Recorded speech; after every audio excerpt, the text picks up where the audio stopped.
Salut les amis, aujourd'hui on va voir quelque chose de très différent de ce qu'on a vu il y a quelques jours dans la gestion de la dispute, de la gestion du conflit avec un inconnu.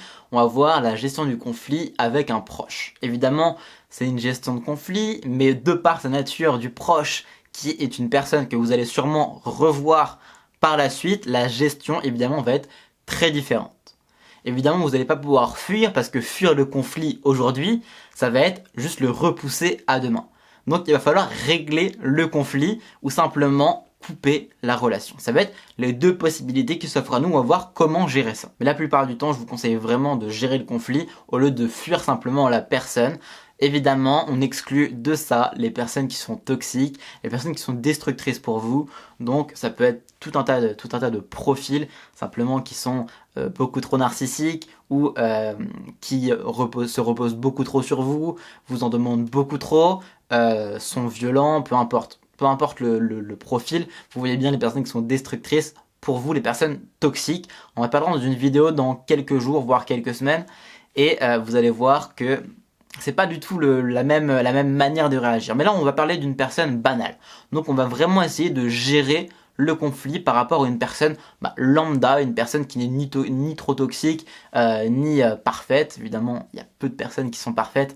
Et surtout dans une relation, il y a toujours des petits différends. Donc, une personne lambda, une personne normale avec qui on a envie de gérer un conflit. Bon, avant de préciser comment, je préfère quand même préciser qu'il faut absolument, évidemment, que la personne en face de vous, autant que vous, ayez vraiment envie de gérer le conflit et de sortir du conflit.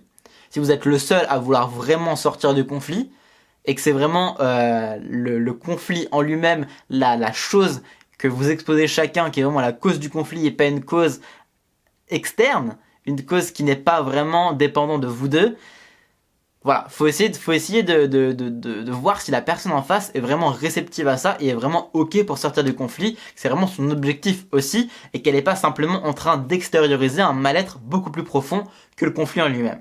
Si c'est pas le cas, si c'est vraiment le problème et le conflit en lui-même, voilà comment il faut le résoudre et voilà comment je pense que c'est intéressant de le résoudre.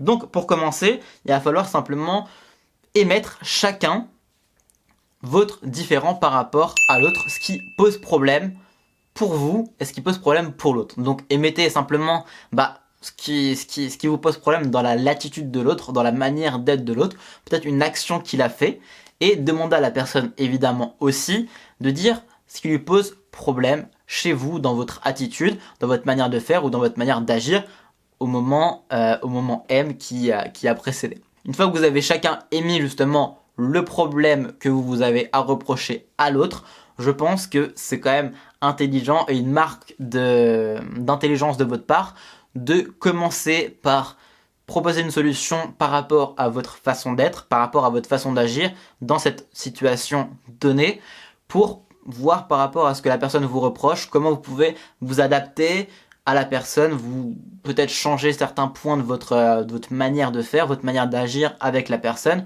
pour justement que la personne se sente en face, comprise et puisse justement changer ensuite dans un second temps. Donc dans un premier temps, essayez d'être empathique, de comprendre ce que la personne peut ressentir pour vous positionner peut-être un peu différemment que ce que vous avez fait précédemment et essayer de faire en sorte justement que le conflit ne réapparaisse pas plus tard. Première chose, une fois que vous avez fait ça, une fois que vous avez montré justement que vous avez fait le premier pas et que vous avez montré aussi votre intelligence par rapport à la situation, proposez à la personne de faire pareil, de proposer une solution par rapport à elle-même, par rapport au comportement qu'elle a eu pour justement que la situation ne se reproduise pas.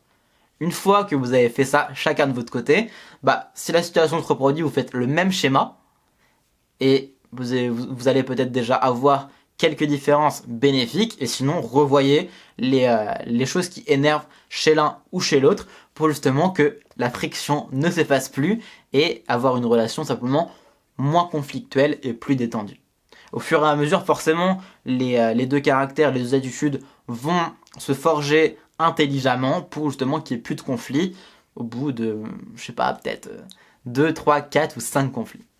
Si vous voulez aller plus loin et en parler un peu avec moi ou mon équipe, je vous laisse juste en dessous un lien pour faire une session stratégique de 30 minutes pour en parler. Sinon, n'oubliez pas que la transformation découle de l'action, alors je compte sur vous pour agir. C'était Gotha, à demain, ciao.